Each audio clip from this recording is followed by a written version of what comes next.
Today's episode is brought to you by Gray Block Pizza.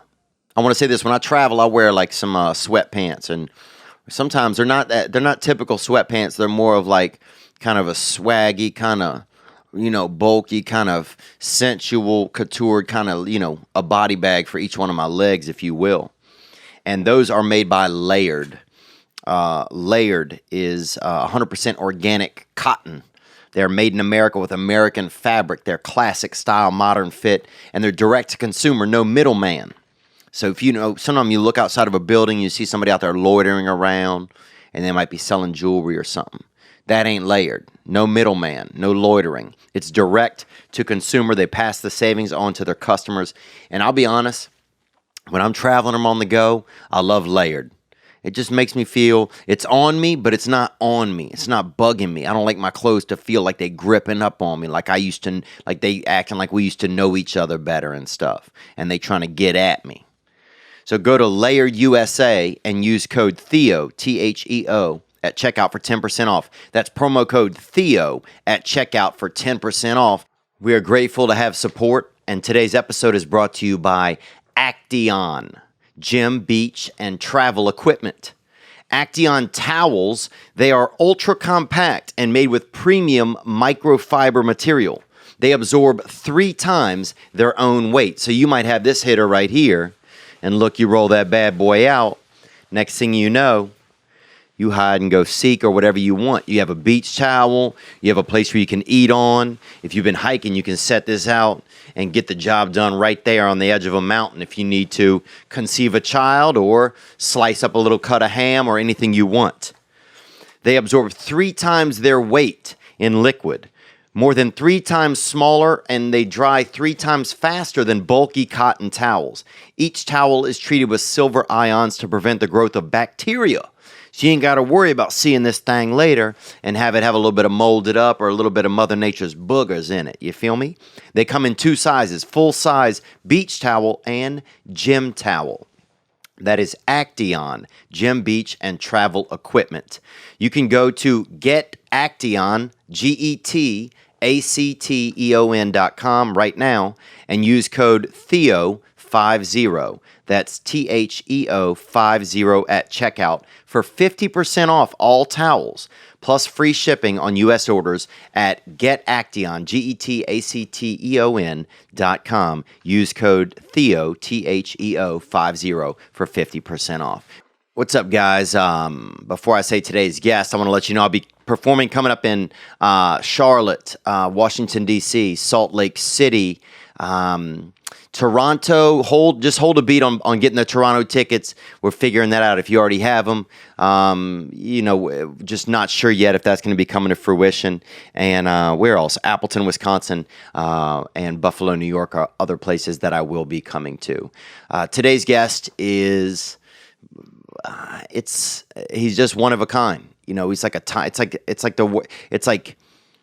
like all of mankind got just put into one person, and he's like an oracle to the great beyond and to the great ahead, and he's one of the sweetest guys that I know, and one of the absolute funniest, get you out of your seat, straight up savages.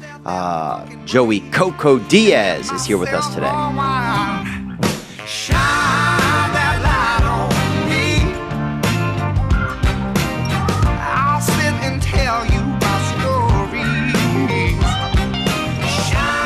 I want to know about that, bro. That looked like the one thing I definitely wanted to be in. Next time you're coming with us. I'd love to.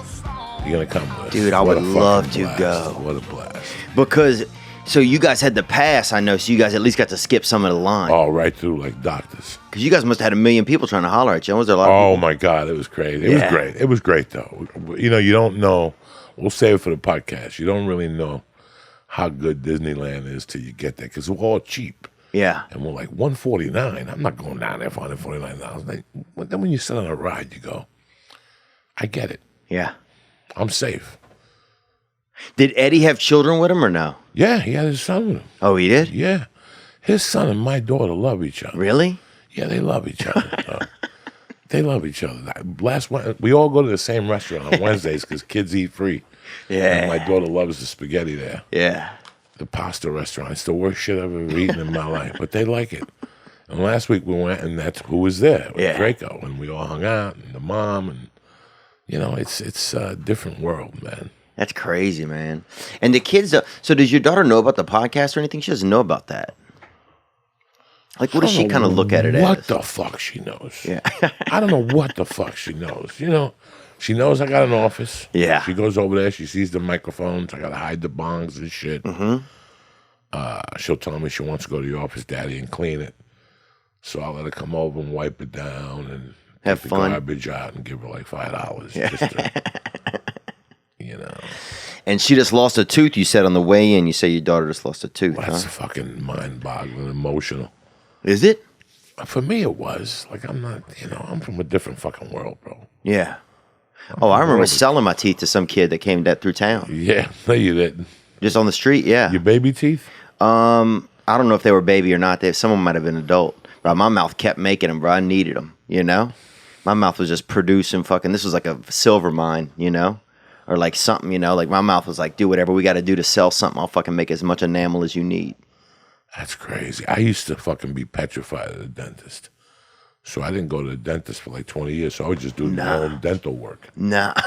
Oh, yeah. I'd get a bottle of Jack, get some Coke and shit, get fucked up, get a wrench, and I'd go to work, dog. And just get in there. Oh, yeah. I pulled out like all these are all fake. Yeah. I pulled out like 3 of those motherfuckers. Fuck yeah. Wow. And then the day I did go to the doctor, I went to this Kevin named Kevin Sessa, DDS. Mm-hmm. In Bold. That's the day I kidnapped the motherfucker. The same day. I got my fillings done that morning. Oh, I could see that, dude. Dental work will make you want to fucking kill you, And my attorney kept saying, you should use that in the defense, And I'm like, nah, because I did want to kidnap this dude way before the dental worked. You know what I'm saying? Way before I went to the dentist, I was going to rob this guy. Me going to the dentist had nothing to do with it. He was going down whether I went to the dentist or not. But that's the beauty of these days. Like, you could do anything, man. You could go to the dentist first, and then you're like, yeah, I was high on some kind of gas or helium. I didn't know that. Bro, you know what? I could have made the excuse up. I just didn't want to. I wanted to end it. Yeah. I wanted to end it at that age. Like, I wanted all this just to end and to start over. I knew I'd fucked up. Yeah, did you have a lot of like amends to make when you went through, like when you kind of started to when you kind of got out of that sort of lifestyle? Oh, I still make amends. Really?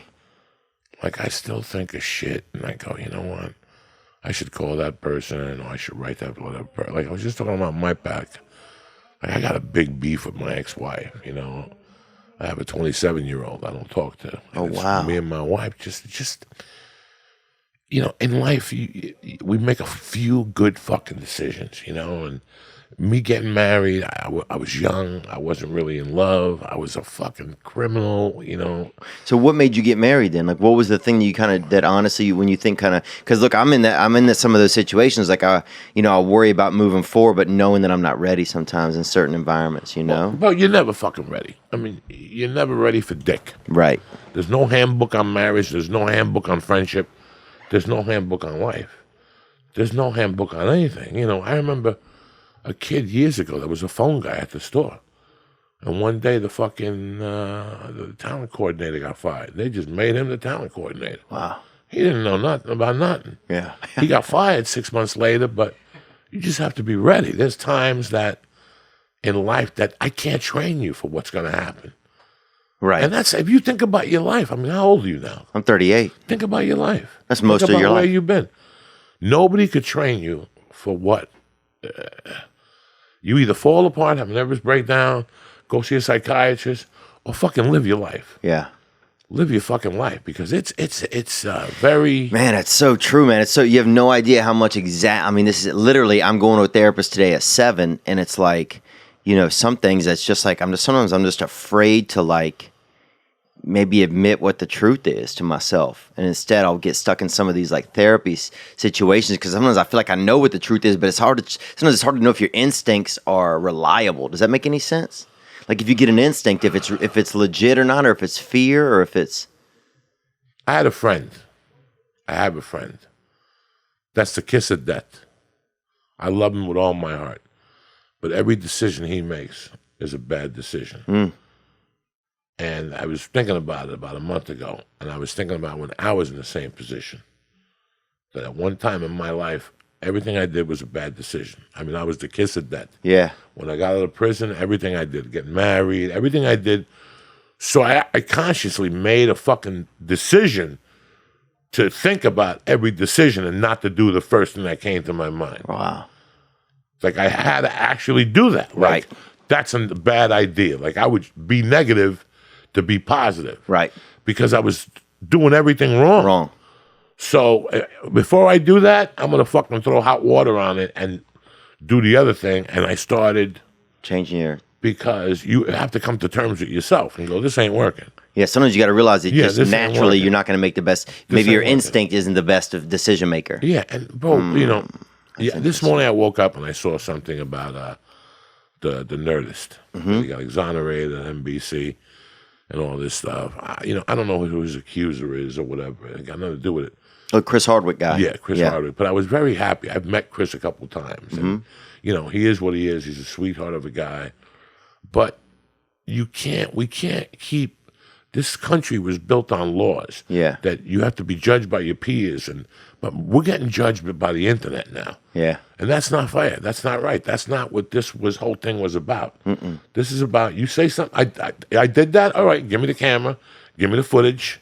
Let's go. But I can't base everything on your fucking word. That's why I don't go to therapy. Right. I use my podcast as therapy. I beat you to the punch. I'm going to get it out there before you could even get it out there. I'll tell you the fucking story. You want to know the story? I'll tell you. I don't give a fuck. It was 30 years ago. What are you going to do, arrest me? Yeah. Beat me up? What are you going to do? What are you going to do? At this point, there's not much you can do. Yeah. I do something positive in a mental type of way once a month. Yeah. Oh, you do a lot of stuff. I do something. Like I just reached out before the Netflix special, which you came out to. Thank you very much. Yeah, it was great, dude. You look awesome out there. I reached out to somebody who did me a solid when I was 16 years old, and I didn't know the amount of the solid that it was. So I shit on the solid. You know what I'm saying? Yeah. And I live with that every day. And we kind of talk, but I could see it in his face. Listen, he has no reason to talk to me. He really doesn't. Right. I caused havoc in his house. I caused havoc in his life. And I wrote him this long thing. And I just said, listen, if there's anything I could do to come over to your house and talk to your family, nobody wants to die with this shit on there. It's not such a big deal. Right. It was a big deal then. Today, it's not such a big deal. We all lived. We all survived. I haven't heard back from him. You know?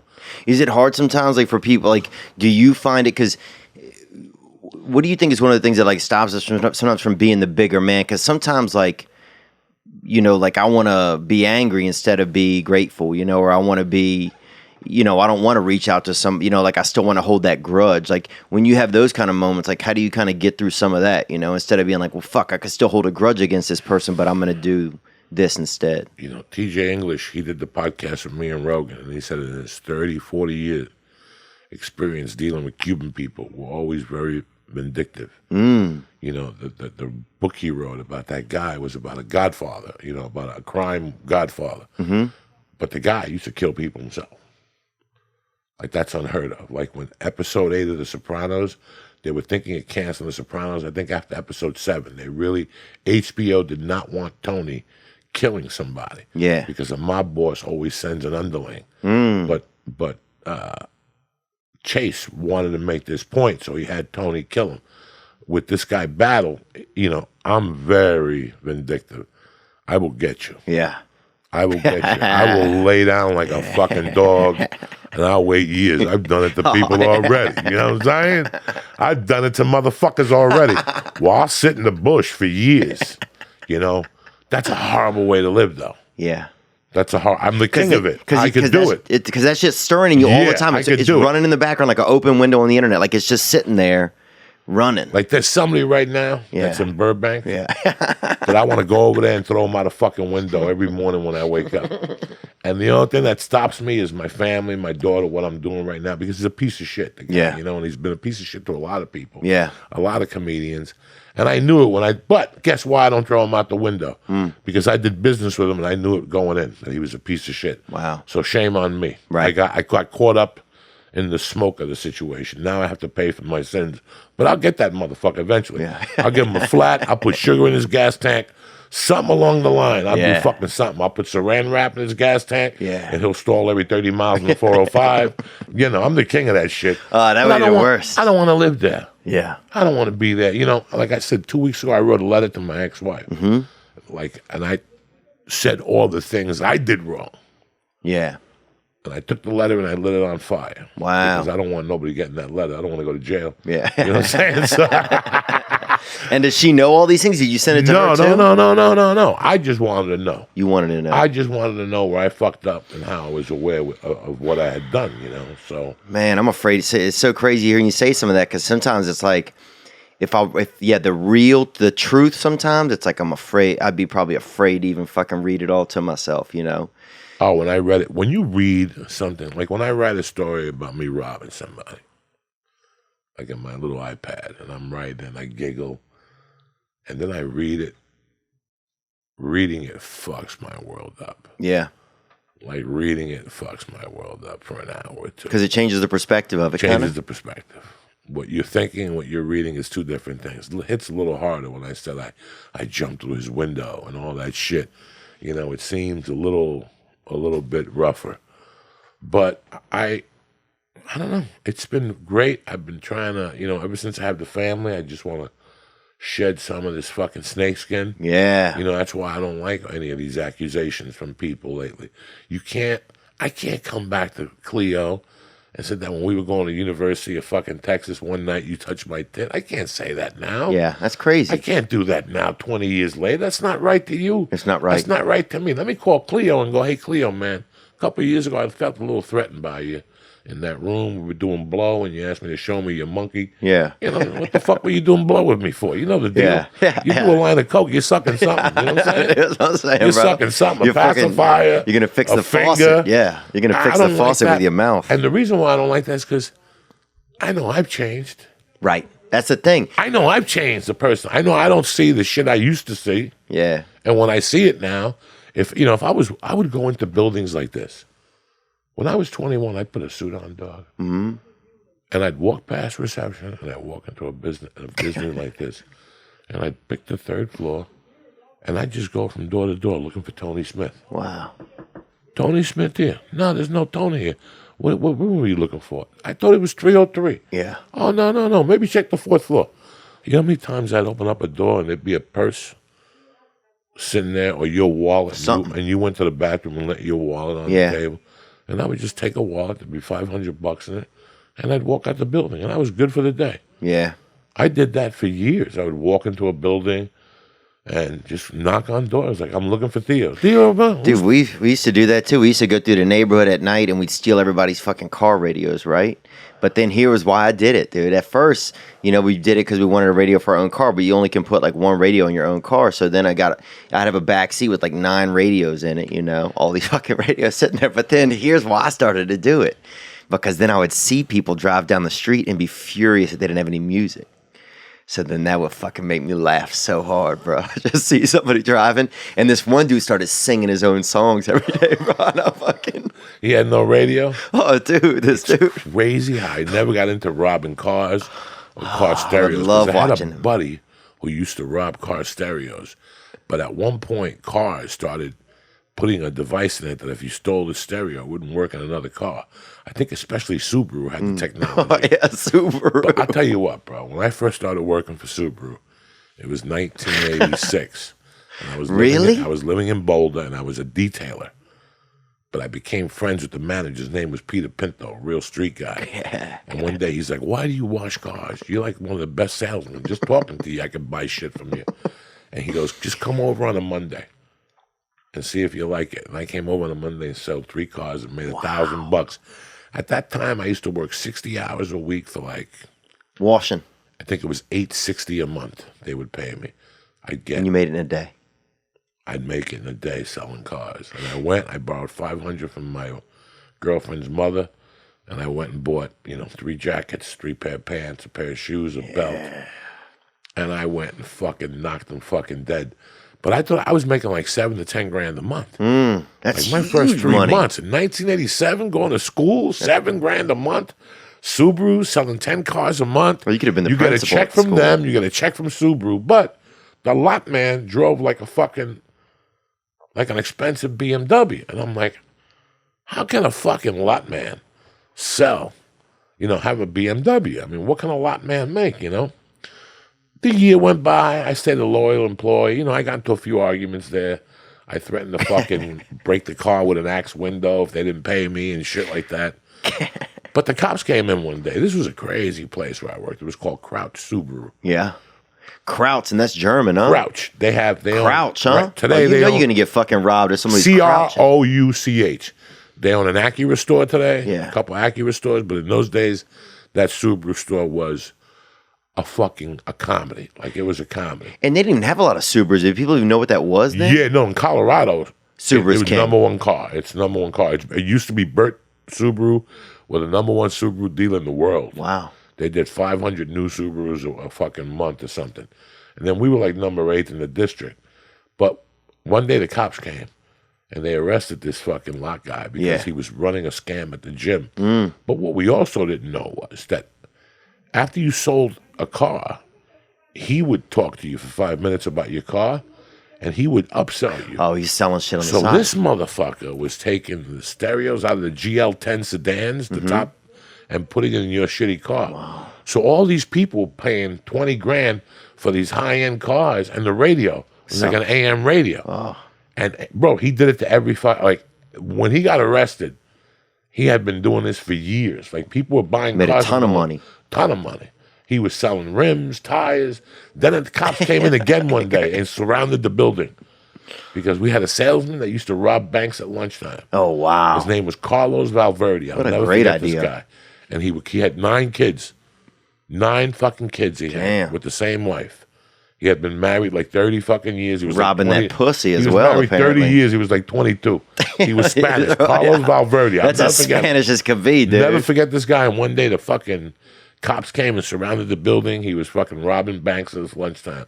Him and 4 other guys would fucking get car. I mean, it was fucking crazy. Then I got in trouble there. Like, this car dealership was a professional thievery. Like, the people Everybody who worked was there, stealing from there was a everybody. guy in there that robbed That's a banks. great sitcom. Everybody's stealing Oh from my everybody. God! There was a guy in there that was in probation because he robbed banks, Mm-hmm. and he just got out of jail after doing 20 years for robbing banks. The manager was a biker that would work 6 months of the year, Yeah. like cut his hair and shave, and he was a great salesman. Mm-hmm. Then the other half of the year, he was a biker. Mm. Didn't do no drugs. He hated drugs, and he hated the smell of vinegar. Wow. So when I didn't want him there, I would come in and I'd buy a bottle of white vinegar, and I'd take a cap and put it in the corner of his office and spill it. And he'd be in the office within minutes. He'd be like, I smell vinegar, and he'd fucking leave. I used to get Coke bindles and tie like fish wire to him, and I'd throw them on the floor by him, and I'd roll them from my seat, and he'd be fucking trying to step on it. I had a great time working That sounds at so much fun, But man. it's so funny because what I learned that year, I still do today. Right. Like all the things I learned about selling cars and how you should be a salesman, like I still use those principles today. Like they what kept me alive in the comedy game. Yeah. Like, so it's kind of. When you're so you said that your daughter lost a tooth. Like, what's that kind of like? So, like, what is like? Is it hard to go from like, being like? Is it hard to switch into like a dad mode? Like, did you ever worry that it would be hard to switch into like a dad mode, or is it just kind of naturally happen? Because like sometimes, especially as a comedian, as kind of like the center of attention, sometimes whether we want to be or not, and then like have your daughter be the center of attention. Is that different? Like, is it unique or anything? What's that like? I've had like 5 lives, man. Yeah. So like, I leave here now. I go over the hill. I pick her up at 3:45 from camp, and I take her to Muay Thai. And then I got a half hour in between Muay Thai and swimming. Yeah. And then I sit there for a fucking hour and sit with her. And then from there, we go to dinner tonight because it's Wednesday night. So it's spaghetti night. So it's spaghetti night. It's... And does she, like, if she's in the pool, you're just watching her, it's like all the dad stuff. Yeah. And I'm very fortunate because a lot of the people on the pool are moms. Right. I could go with my wife. Oh, nice. The way I look at it, I got a second chance of being a dad. Wow. I fucked up the first time, so now I do it to the T. I'm the type of guy, if you give me a second chance at something, that's it. Whatever the past was the past. Next time, I'll do it to the fucking letter. Yeah. And it's all that's going on right now in my life is very important. Like every aspect of it. The balance I have is show very up. important. You got to show up every day. I give a fuck about my family. Yeah. We got to feed our family. We got to eat, and we got to act like a family.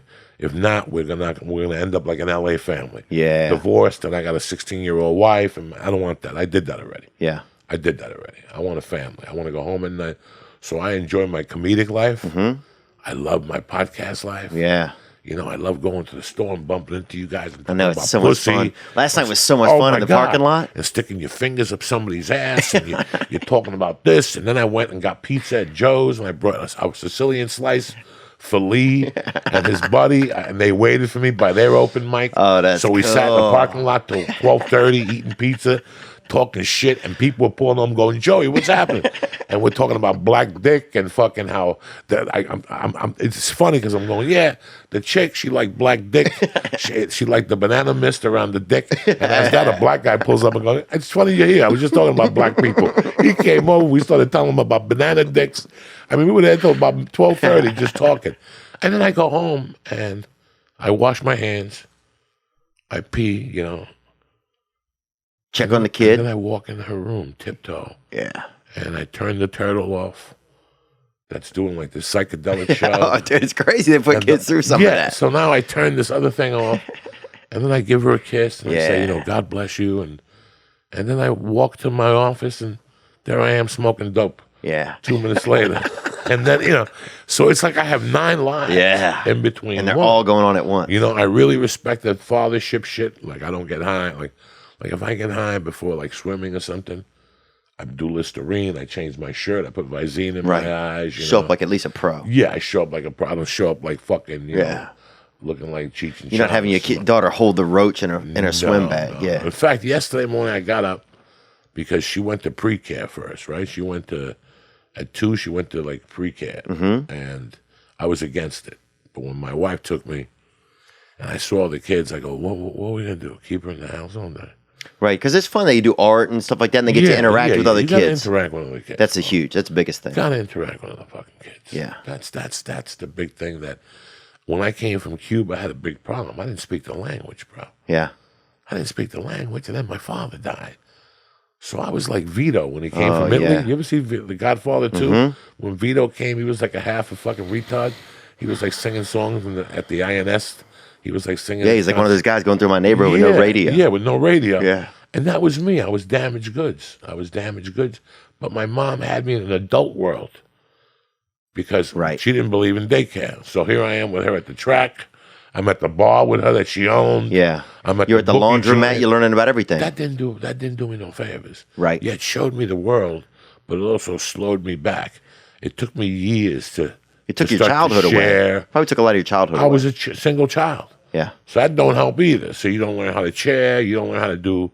You get jealousy issues if a kid is around your mom. So I had to learn to deal with all that. With me, I wanted her. Listen, man, let's fucking be honest. As men, let's be fucking honest. You know? Your mom was hot? No, my mom was a fucking dirty whore. Oh, sorry. I know what we're being honest about. My mom was okay. She's about a 7 or 8. Let's be as honest as we can, you know. A woman has to fight hard in this world. Oh, yeah. Okay? It's just the way it is, ladies. I'm not here to tell you why or how. It's the way it's always been. It's a tough time. The odds are against a woman from day one. I'm trying to shorten those odds. If I could get her from 9-1 odds to 7-3, I did my job as a dad. Amen. I love that. And that's filling in those voids. See, I thought being a dad was buying your kid a $22,000 car. No. At 25, when I had my kid, I thought that's what having a child was. Having a child is when, dog, my phone's ringing. I don't give a fuck that it's ringing. And I'm on the floor with her drawing crayons every night. Yeah. Like every night, her and I sit together and we get crayons and she yells at me, why don't you use markers? I'm like, because I'm fucking old school. I like crayons, bitch. You know what I'm saying? I'm a crayon type of motherfucker. And while I'm doing that crayon, I'm thinking about my life. I'm looking at her and I'm thinking about the shit I didn't do as a kid. But that's every night. You get that second chance. When I get home, we eat dinner. She says her prayers. Even though I'm talking about eating assholes all day and fucking that fucking Polish fuck and all this shit that comes out of my mouth. Then at 6 o'clock, I'm this guy that says prayers at the table. Yeah. And Mercy, take your elbows up the table. And I talk to her in Spanish. And I like that. So if I say, oye, ¿qué está pasando? I'll say it, oye, ¿qué está pasando? How was school today? ¿Cómo estaba el campo hoy? So whatever I say to her in English, I say to her in Spanish. And even if she don't understand, she'll understand me as she gets older. She gets it. Yeah, she understands. What are some things that she does that you notice is like you inside of her? That must be kind of cool, huh? To see like something, like a moment in your kid when they like, maybe they laugh a certain way or they look a certain way or they do something like, when you see like you it's like, you know what I'm talking about? Yeah, no, there's a couple things I see already. I see that she likes her alone time. Yeah. There's times we walk in from doing something and she's like, later. And there's times I'll go in her room and she'll tell me the truth. She's like, Daddy, I want to be alone right now. And I'll hurt my feelings, but I'll go, I'm the same fucking way. Why would I be hurt? I don't like her temper. Yeah. Sometimes she goes off on my wife and I got to sit her down and she gets red. I see that Cuban blood going. Oh, wow, yeah. So that Cuban blood is good, but it's bad at some situations. So I want to hone it. Yeah. It's more of a soup. So I brought her into jiu-jitsu about 2 months ago. Mm-hmm. And she fell in love with the dude because my daughter's going to be a little dirty whore. I mean, I love her to death, but she loves men. And I wanted that. Yeah. I'd want it. Like, I bring her around guys so she's never scared. She's never intimidated. Oh, I like that. My mother was a bookmaker, so she worked with men. And I used to admire how my mother walked into a room and the respect she got from men. Wow. It wasn't a respect that she got because she had big tits and because she laid the law down in that room. Yeah. I came from a very interesting background that I didn't know. When my mother was 16, her and her sister went to a dance in Cuba. Mm-hmm. And my mother couldn't find her sister. So she went outside and some guy was raping her. And my mother broke a bottle and cut the guy, stabbed him from one side of his back to the other. He died. So they had to get my mother out of Cuba into the States. So my mom went to like Curacao first. Curacao first. Yeah, we have a military base there, a huge military base. Huge. And then she went to the States. And then she went back to Cuba with a fake identity and everything disappeared. Wow.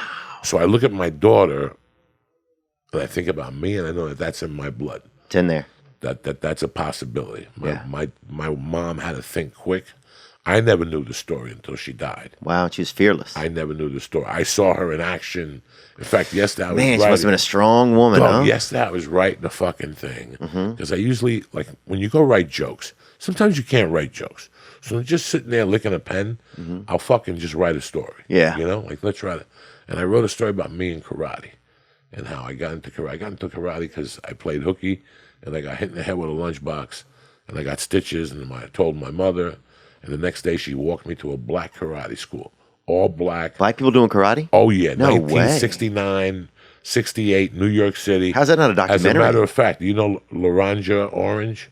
The guy that acts Brazilian that hangs out with all these guys is Eddie's black belt. Oh, wait. Is it not Shay or what's that guy's name? He used to do he does the Brazilian accent.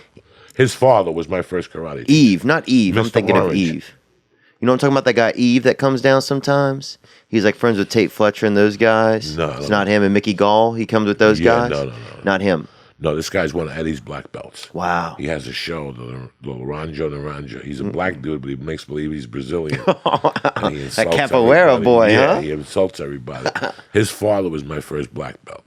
And his father would walk around with a fucking wooden sword and hit you. There was no giggling allowed. That's crazy. And I remember I got kicked in the stomach one time and got the wind knocked out of me. And I'm like, I'm not going back. And my mom grabbed me. She goes, you don't go back in there. I'm going to kick you in the stomach 50 fucking times. So get back in there. That's no big deal. You got kicked one time. He would make you run on the streets with your gi on, barefoot, in 1968. So you would be running past all your friends, and then the next day you go to school and your friends are like, hey, karate man, come on, show us some karate and shit. So then you'd be put on the spot, kind of. You kind of had to respect your art. You had to show your art to your friends, and you had to then you decide for yourself: do I respect my art? Am I going to show it, or what am I going to do in this moment? That's why I love the martial arts so much, because at that time I was so fucked up, but they brought me into something. And I used to get bullied by this kid, Rudy the Haitian. He was a Haitian kid. Yeah, Haitians can be wild, man. It's risky. It's 50-50 shot every time with a Haitian. And this is the 60s in New York. I don't even know what a Haitian is. Yeah. But the whole neighborhood called him Rudy the Haitian. And he was about my age. And he would beat me up like once a month or whatever. And one day I got the karate down. I lit this motherfucker up, Jack. I lit him up with kicks. Some fucking double dragon, I got him with like 20 kicks to the stomach and shit. And then the next time I fought him, his father came downstairs and grabbed my arms and pinned me and let him hit me. And then his father took me upstairs. It's a cheat code. And my mother would wake up in the mornings, take me to school, but my mom would have a bar, so she wouldn't go to bed till 4 in the morning. So she would do all this shit and then come home and take an afternoon nap. And this one particular day, he came upstairs, knocked on my mom's door, which, big mistake. Yeah. My mom opened the door like, what's going on? And he's like, the next time your son hits my son, I'm going to hit him and I'm going to hit you. And my mom got a fucking kitchen knife and chased him up the stairs. I was like 5. Damn. I was like crying, Mom's gonna get there. And also my mom came down holding a knife, said that motherfucker will never fuck with you again. And we went inside. But the lady next door had seen everything that went down in the apartment. Everybody on the floor. But it was the 70s. There was no camera, and Americans shut their fucking mouth. There was no rats. You were not allowed to talk to the police. You were raised not to talk to the police. Yeah. And I'll never forget, like 10 minutes later, the cops knocked on the door, and they had my mom in the hallway. They turned her around. They were about to arrest her. He kept saying that my mother had a knife, and the little old lady came out with fucking, what do you call those things? Knitting, probably knitting a cross or something, yeah. Rosary beads. Oh, yeah. And she goes, I saw the whole thing. She didn't have a knife. And that was it. She had a spoon. She was stirring coffee. Isn't that right? And my mom goes, yeah, see, in Spanish. And the cops were like, all right, let it go. And my mom was telling Rudy's father in Spanish that "Wa matali, hijo de puta," all this shit. And a week later, Rudy's family moved from the building. We never saw the Haitians again. Wow. Now with your mom being so tough, was it like was it tough to feel like affection from her? Because sometimes, like, my mom's a hard worker, right? My mom delivered, she's a delivery woman. She delivered newspapers when I was a kid. She delivers magazines now. She's always had a fucking van, Now she's got her husband. He has Alzheimer's. She don't even know he's in the van. He's with her every day, just fucking bouncing around in the fucking passenger seat. She had to get a fucking second seatbelt installed for him because he fucking would kind of slip. He's getting little. He would slip out of the fucking first one. And now she's got him just basically in a fucking straitjacket, just bouncing around. He has no clue where he is. Just delivering fucking news on wheels every day, So I think he's about 90, Your mom still does this? My mom still does it, dude. And here's the worst part, bro. She got a good deal on this van, right? My mom likes a good deal, and she got a good deal on this van. It has none of the side or back windows, bro. So her fucking GPS is the Lord, bro. So she just fucking bouncing around. He's got him in the thing. But she's out there delivering all these things, man, and she won't not work, Like, I could tell her, like, look, I give her some money every month, but she wouldn't have anything else to do. It's like her identity. But then for me, it was hard to, like, for me, that kind of mom was hard to connect with, because that she just had, for me, I looked at my mom as like the mom and the dad. I didn't realize it when I was a kid. But, do you find it was tough to, like, have an emotional, like a mother-son connection when your mom is like has to be such a bravado, you know what I'm saying, kind of? I grew up without a dad. I had a stepdad. My mom was tough. Yeah. My mom was very tough. In today's world, it would be light abuse. But I'm thankful. Yeah, same. I'm thankful for everything she did, because my mom prepared me for the world. Today, I'm not raising my daughter. I'm preparing my daughter just in case something happens to me. My mom did a great job, but she left a lot of gaps. And that's where the damage came in. Right. So what I did differently is I write all the damage down. I write for my daughter. So I write every couple days what I'm feeling, what my thoughts are. Kind of like Jax Teller on Sons of Anarchy. Yeah. So if something does happen to you, she knows what's going on. She has all the fucking answers. She'll know the truth.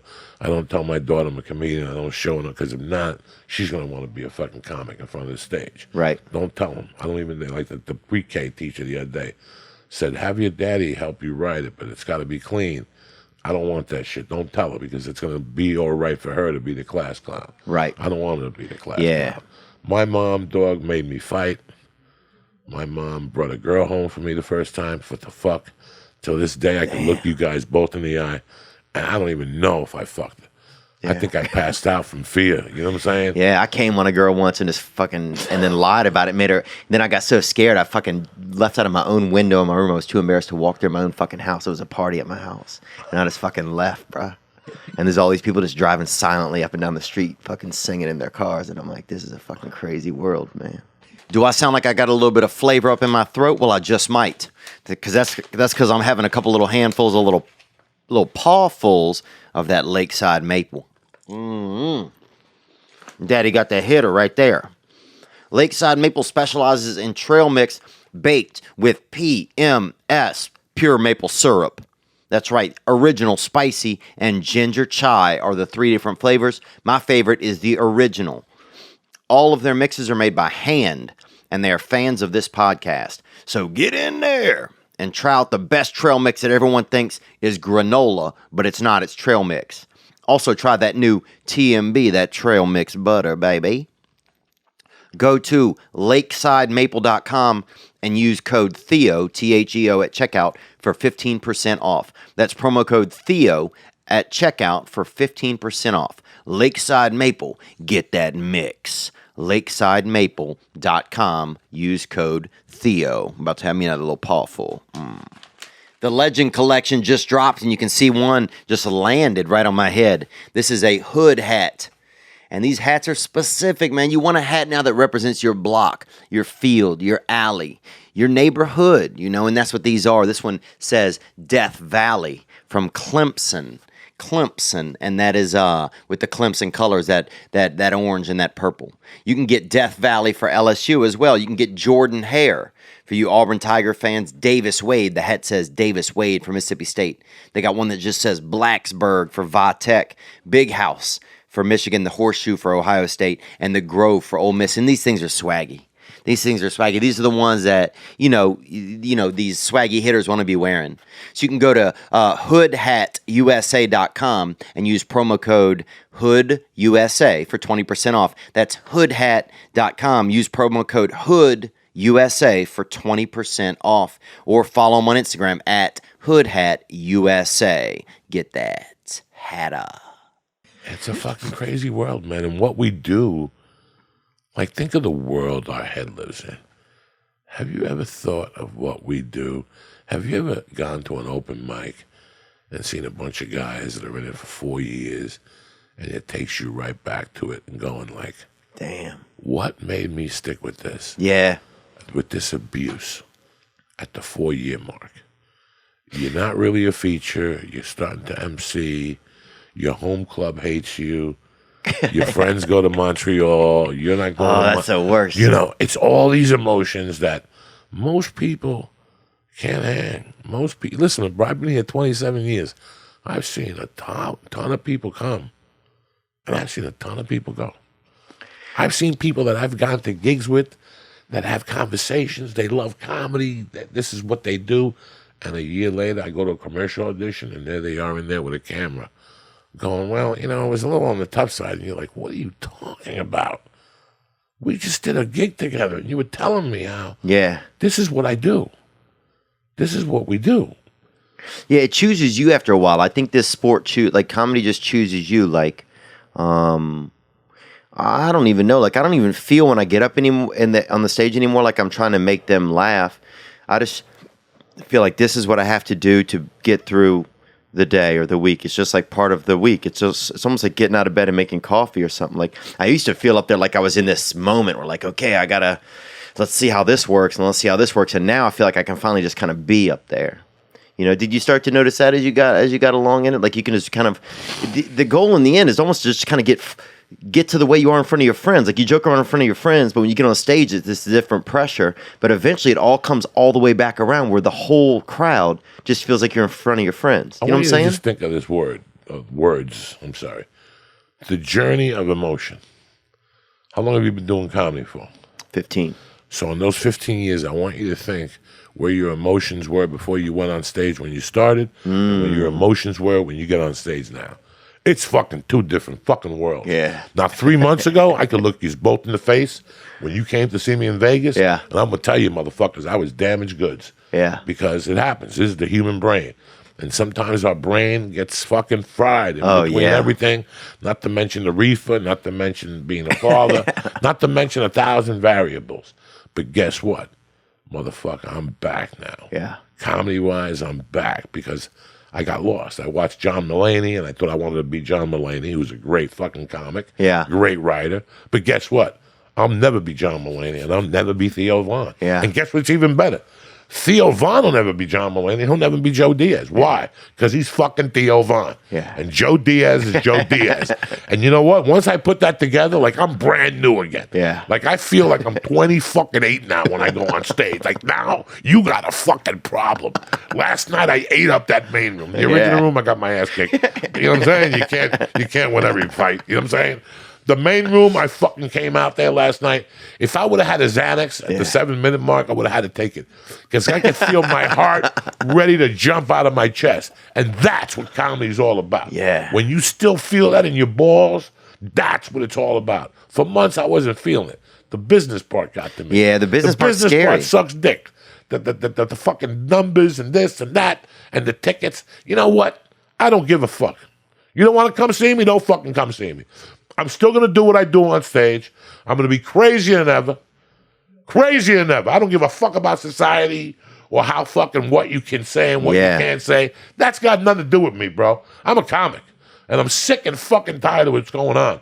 No more safety net. Yeah. You know, I was making excuses up, Theo. I'm not going to the comedy store no more because I can't work out new material. Too bad. Work it out at the comedy store. Work it out. If you bomb, you bomb. Yeah. That's what Mitchie Shaw intended that place to be. But in my head, I'm like, well, they pay $25. I can't bomb. Fuck you. Fuck you. I got to take a chance on a fucking tightrope. If not, I just become a comedic robot. And that's what I was becoming. A comedic, scared robot. No, man. No more. If I'm in the middle of a bit and I think of something that happened, I'm dropping it. And if I forget the bit, so be it. So be it. I'm going where my mind takes me now. My balls are connected to my heart, are connected to my brains, and that's it from now on. I'm 55. What do I got? 5, 6 years left to do comedy before you're too old and ugly to get on stage, and people are like, Joey, let it go. You know what I'm saying? My mom will drive you to fucking gigs for the rest of your life. Right? I am so over comedy now. Like, the Netflix special, all that stuff was like, I shed like this snakeskin. I'm like, I'm done. There is this skin that comes in with the industry that it's like, it's not cool for guys like us. No. It's not your thing. Don't fucking tell me what to say. Don't tell me not to fucking say. Number 2, I went and I bought every piece over the year. The last couple of years, you know, with the podcast, we have great families that we've developed. Oh yeah, they know my love for comedy, so people started bringing me albums, Bob Newhart albums. Oh wow. And fucking Lenny Bruce live from Carnegie Hall, and fucking they brought me all the Richard Pryor albums, the good one, Bicentennial Nigger, and it wasn't something I said, or you know, the nigger's crazy. Those are raw Richard Pryor. Wow. And I forced myself to put them back on turntable. Fuck videos. Yeah. Fuck watching fucking specials anymore. Think about it in your head. Put it on video. Look how they did it. They would do a tour and tape the bit the best way it came out. You could hear the bit end, and then it'd start all over again. So the albums were brilliant. Yeah. Why aren't we doing that? Yeah. Why aren't we doing that? I don't want a special ever again. Yeah. Ever again do I want to shoot a special. You know, it's so From now on, it's just album. Yeah. I want you to listen. I want them to hear the glasses. I want them to hear the fucking breathing. I want them. That's what comedy is to me. Yeah. The specials, they forgot how to shoot them. 100%. They forgot how to shoot them. Fucking... Go look at Lenny Bruce. Everybody tries to be avant-garde now. They're showing you the audience. They want to show you fire. They just show the stand-up from the waist to the head doing stand-up. Yeah. Don't show me the fucking audience. Because I watched somebody's special. He was bombing. The audience wasn't laughing. Yeah. And you could hear like this laughter. If you laugh, you go like this. You move back and forth when you laugh. This audience was stiffer than fuck. Yeah. And you can hear the laugh track. You know, Netflix is about to drop, 47 new specials? Crazy. That means nobody's going to get to watch them. We're all going to be caught in a mess Yeah, whatever. what are we even going to do? It's almost like Netflix doesn't even care if people watch them. It's just that they want to say that they own it. You know what I'm saying? It's in a weird way, a lot of networks have become like, and I'm not likening this to slavery at all, but they've become, that's what it's almost about. It's like, how can I own a piece of this person? As opposed to like, how can I push this art? You know, like I find that with some it's just like, I don't know. It just, sometimes I'm like, I want to be freer than that, you know? I want to be freer than that. And like, you know, I mean, I feel so fortunate, like, you know, just to be like, even, you know, Fighter and the Kid guys, and, you know, to be able to be friends with guys like you and Joe and, you know, just becoming better friends with some of these guys, where it's like, I feel like we're in this free space, you know, it's like, we don't have to, dude, I hated for years, man. I used to not be able to be myself in this town, man. And it made me feel like you know, there was something here that made me feel like where I had to like, try and act like the second best friend on a sitcom or something, and it was just, man, I just hated it, and I hated Fuck you and the fucking horse. You know what the best thing somebody says to you is, be yourself. Yeah. And we never understand what that is. What's be myself mean? Exactly what I just told you. Yeah. You just said it. The goal of comedy is to appear to them like you're talking to your friends. Yes. When I talk to my friends, what do I talk about? And they love it. Do I talk about intelligent stuff? Do I try to make believe I'm intelligent? No. I talk about the filthiest, whatever the fuck is on my mind. You talk about whatever. Some shit is racist. I'm not racist. Yeah. But some shit, you got to say it with color. Or if not, it's not going to fucking come the fuck out right. Yeah. You know, some shit. We're living in this. Don't come to the show. Yeah. You know what, man? When I came here 20 years ago, I really, really, really wanted to be on TV. We all do. Mm-hmm. But now, after you do this, and we have this freedom, really? You want to go work at CBS and have somebody come up to you and go, excuse me, but the word is the instead of and? Yeah. Does it make a difference? Yeah. Ain't nobody watching this shitty fucking show anyway. Yeah. Does it make a difference whether I say and or the? They pay some lady to come up to you and tell you, oh, the word is car. Instead of, who gives a fuck? Who gives a fuck? You know, so... Yeah, it's ridiculous. It's very, you know, that's why I always looked at comics early on. When in the 70s and the 80s and 90s, a lot of comics ended up in rehab that were on TV. Yeah. You're fighting it with yourself. As a comic, a real comic should have a hard time on network TV. Yes. Well, I mean, I just had a lunch with an exec the other day, he's a friend of mine, and we were talking about that. I said, well, y'all get so many fucking writers and give them these shows. These people aren't entertainers. Like, I wouldn't watch half these fucking, you know, they're not even real, they're just writers. Like, why do y'all keep putting writers in front of camera? Like, I'd rather watch, you know, like that girl Punky Johnson that works at the Comedy Store? Black girl in the kitchen with the long dreads, hardcore fucking lesbian, bro. You know what I'm saying? I love her. She's so lesbian. 2 years, she's going to fucking just sprout a cock. You know what I'm saying? She's ready to party, you know? But I would watch her. She's only been doing comedy maybe 5 or 6 years, right? She's from Louisiana. I'd watch her more than I'd watch some fucking writer in this, just because she's at least you know, I just use her as an example, but she's just she's a thing, you know, she's entertaining. It's like that's one thing I like about Sebastian. Like, at least Sebastian's fucking entertaining, you know, like Sebastian's very entertaining. You watch him and you see a show. And that's what I try to do from time to time. Oh yeah, no, I think you do a great job. My wife calls it when I become white. Yeah. When I try to become a writer. Yeah. When I try to write jokes like all the great writers, that's where I fail. That ain't us. That ain't us. They want us to go up there and be what's in our hearts, what's in our soul, and you know what? Half of it you're not going to agree with. Yeah. But that's what comedy's about. Comedy is how my world collides with the real world. That's what should come out of your mouth. What's going on in the real world and what's going on in my world. Like, when your mind, those poor Filipinos, poor Thai kids were in there stuck. In my mind, that coach is Sandusky. He was going to take him to the cave, fuck him in the ass, and kill that motherfuckers. He was going to figure out what to do with the bicycles. He hadn't planned that yet. But he was going to kill. He's trying to figure out how to hide 30 bird scooters. Yeah, he took the apostles down to a cave. What do you think? What do you go look at a cave? What's in a cave? A bat. He was going to fuck those kids. It took Marines to get him out of there. He was going to fuck those kids and leave them down there. 2,000 years from now, some fucking guy was going to find 12 little fucking Thai kids, skeletons, with all their assholes fucked up. Yeah, in a Penn State University hieroglyphics on the wall. Sandusky Jr. and shit. That's fucked up. Like, that's what we see. That's what comedy is. Right. So stop letting comedy, you know what I'm saying? Yeah. The political circle. It's not funny. It's not funny. It's dead. It's dead. It's a If you go up there with a political joke, I don't want to hear you no more. Because that's the first thing I see on the news the first 10 minutes. Yeah. And it's just, Americans are sick of it. It's hatred. It's pure hatred. I don't want to be a part of that at all. I don't either. At all. I don't want to be a part. I'm so happy I'm a felon. Yeah. I can't tell you how happy I'm a felon. I'm not responsible for none of this shit. I will never vote. I don't want to be responsible. I'm a half a felon. Hilarious. I got a gun. Yeah. I got a couple guns hidden. I got one at the comedy store. I just planted one at the comedy store. I love that. Oh, in case things get dangerous. That used to be I used to just get, you've got to go to any, we have gun control. I get your gun in 10 minutes. I go down to any handball court. Yeah. You look for a little guy that looks Puerto Rican and Jewish, you call him over. He's got a 22 that don't miss. And he'll buy it back after you kill him, motherfucker. He's like a walking pawn shop. Tell him what you did to truth. Listen, I shot 3 guys with this. They didn't miss. I shot 1 guy in the head. He'll buy it right back. What'd you pay? What'd you give me, 50? I'll give you 48 for it. Yeah. And he'll take the gun back, and you just can't get caught with that gun. You'll be charged with 18 murders. I got that gun in a baggie behind the fucking comedy store.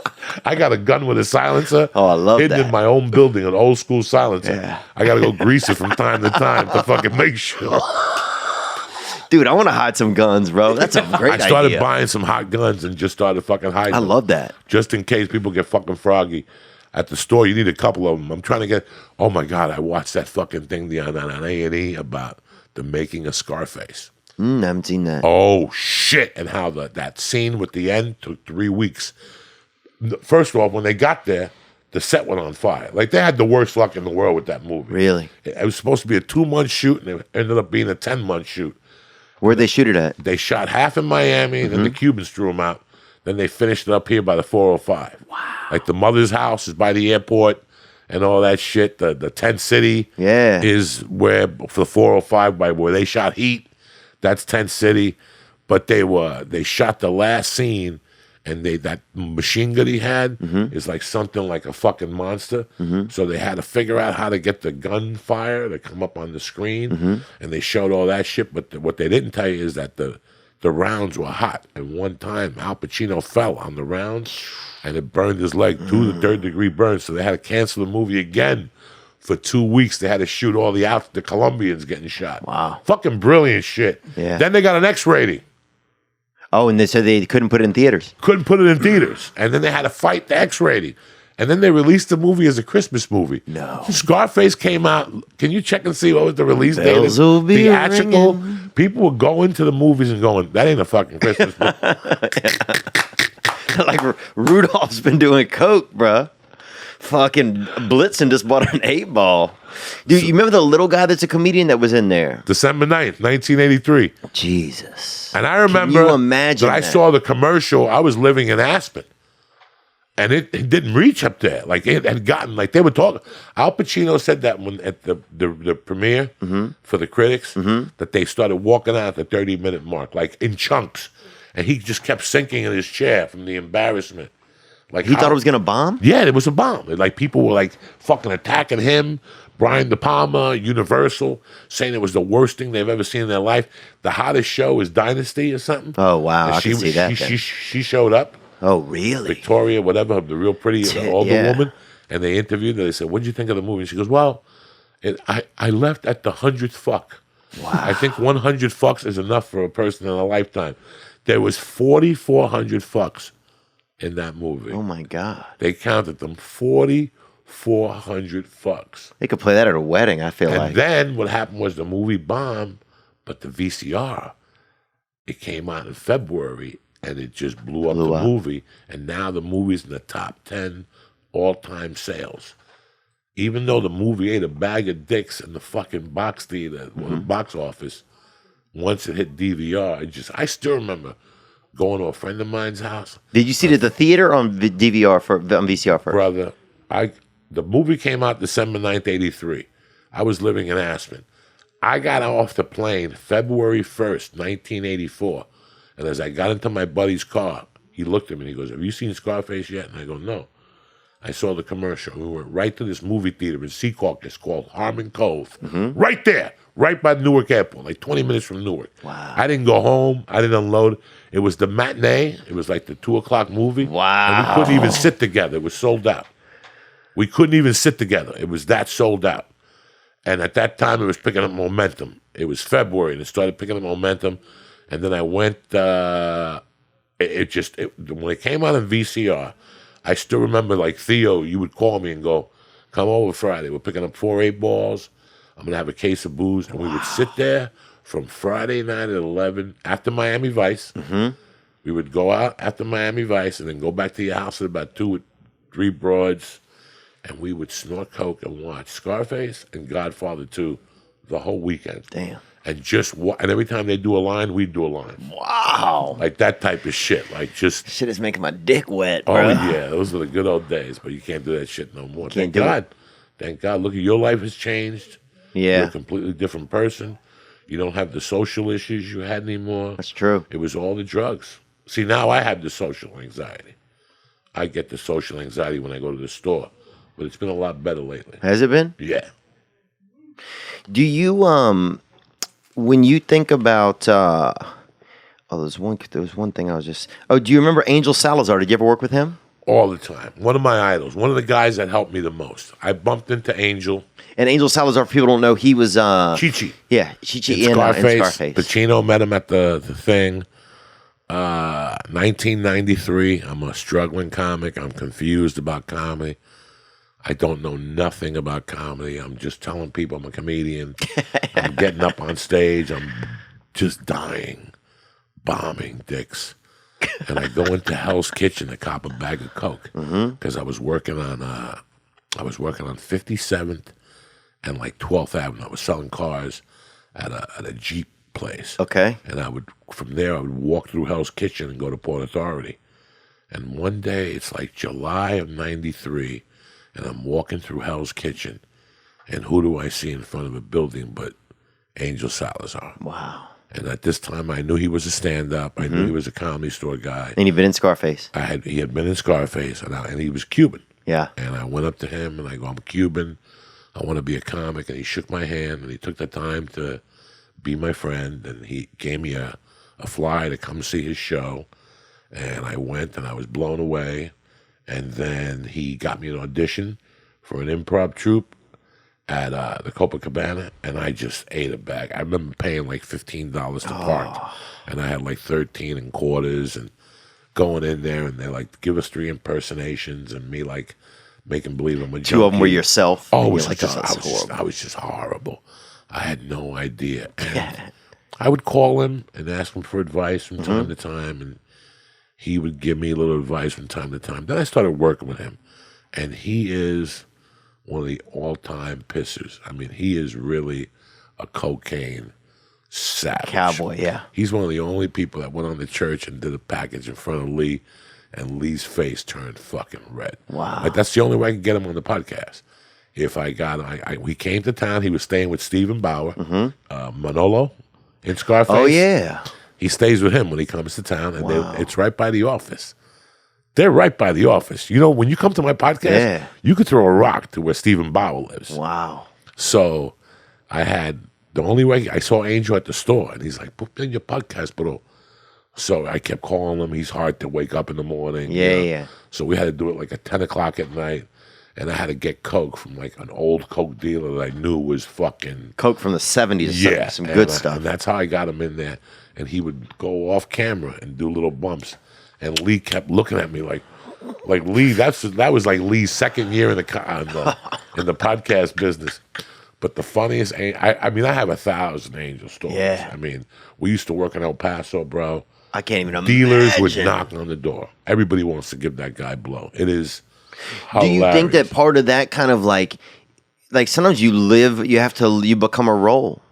No, he'll tell you. It's crazy. He's gotten laid from it. I mean, it's never stopped. One of the funniest stories I ever heard was he did Rochester a couple of years ago. And he in New sells York? out. Yeah, the Rochester. Yeah, I love it up there. That club. I love Rochester, bro. That little walk. Brother Weeze up there, the radio. Dude, Brother Weeze is the best. Dude. Brother Weeze is the best. And he did the early show Saturday, and then he told them that he was going to take a nap in between shows. And they knocked on the door, nothing. They knocked, nothing. They kicked the door down. Angel's passed out. He's bleeding from his nose. They get him up. They finally gave him coffee, and he went up there and he bombed. And then he passed out again. They put him in his car and left him there. And he kept saying that they roofied me, man. Hello. His opening line is, hello, where's my Spanish people? Where is my Colombian? No, he always go, where's my Puerto Ricans? Where's my Dominicans? Where's my Colombians? I want to talk to you later. Once they said they raised their hand, they're Colombians, he'd say, I want to talk to you later. Bro, we used to get fucked up. The rumor is he don't even sleep. He just hangs in his closet upside down at night. On the road, when he comes in, like we would work El Paso together. Yeah. First thing he does is he shuts all the windows. Oh, that's puts coke aluminum time. foil on the glass. You know, I mean, he means business. Damn. And he'll go all 5 nights. Like, I haven't worked with him now. It's got to be 12 years. That's a hard, dude. That the thing I hated about doing drugs, man. You know what's so funny is last night, man. My thing now sometimes if I get lonely by myself and stuff, if I'm by myself, I'll end up watching pornography or something, and I'll shut the blinds and shit because I ain't jerking off with the fucking blinds open, like some kind of, like a fucking camp counselor. You know what I'm saying, bro? So I closed shop up, but then this morning I got up and. And the lights coming against the blinds, and it reminded me of all those times I wake up if I was high on cocaine. Because you've been up all night, so you wake up, it's like fucking noon, and the blinds are closed, and the fucking lights I hated that, man. I hated waking up with my blinds. I like to have my blinds in my living room and stuff open now, so it's like I wake up, the day's right there meeting me in the living room. It's like I hated those days when everything was like you were hiding all day. Begging people for Gatorade on the internet. Bring over some Gatorade. They're like, I don't even fucking know you. Trying to meet bitches on Tinder just to get them to bring Gatorade over, bro. It's crazy how cocaine and comedy could go hand in hand, and I'm doing comedy 27 years, 28 years. I haven't done coke in 11 years this year. That meant for 17 years it felt like I cheated on comedy. Yeah. It was the weirdest thing because I would never do it before I went on stage. But it would be in my pocket, burning a hole in my pocket. And I would go right from the original room. People would be, hey, great set. Yeah, good, right. I would go right to the bathroom. Me too. And do 2 bumps. Then it'd be all okay. Yeah. If I had another spot, I wouldn't do it. Yeah. I would do it. I would have that coke. That coke had to be in my pocket at 8 o'clock. I would fall apart at the seams. Yeah. And I would put it in my little drug pocket. Yeah. And it would stay there unbothered in a little baggy, waterproof in case the fucking rain came. In case the floods came, in case something got biblical. You could still break out of fucking... Yeah, I still, in case Louisiana all over again, I'm on a tire floating, waving at the airport. Fucking, I'm here, cocksuckers. Dude, how great would that be? You're on the news, they're like showing you, and you're just down there doing coke, and they're fucking waving at the helicopters. Like, how many videos are there of the news during Katrina where there's just a bunch of brothers just blowing a fucking blunt and they fucking couldn't put it on? And just yelling up, you can't stop me, bitches. Yeah. Who the fuck would even have a blunt? That was terrible. And it's going to happen again. Yeah. Like this year, the storms are getting stronger and fucking stronger every year. Well, I think Mother Nature doesn't like some of the stuff that we got going on sometimes. I don't think she likes some of the energy. And look, she's a fucking tough lady. She's a hardworking woman, man. She'll correct it when she needs to, It's wild, bro. Dude, but yeah, I'm so grateful for you, man, for, and some of I just appreciate you always being cool with me, man, and being supportive, bro. How can I not? My father's from Nicaragua. You know that? Yeah, I know. Yeah. That's why he had you at 74. Them spics don't never stop fucking. They don't give a fuck. They'll fuck on Social Security and everything. Spanish people, they'll fuck on Social Security. They don't give a fuck. Listen, we get $128 a month. We'll make it work. You know what I'm saying? I'll take care of them. Dude, what if I could learn Spanish, okay? Okay. And maybe 5, 8 years from now, we did like a Central American tour, like a fundraiser or something down there. Would you do it, you think? Well, I got no passport. I'm not looking yeah. to get one. I don't want to stir the fucking pot, man. I got a lot of skeletons in that closet. Oh, yeah. In that passport closet, there's a lot of skeletons. Why get Trump pissed off at anybody? You know what I'm saying? True, I got in. I'm good. I don't need to go anywhere. That's great.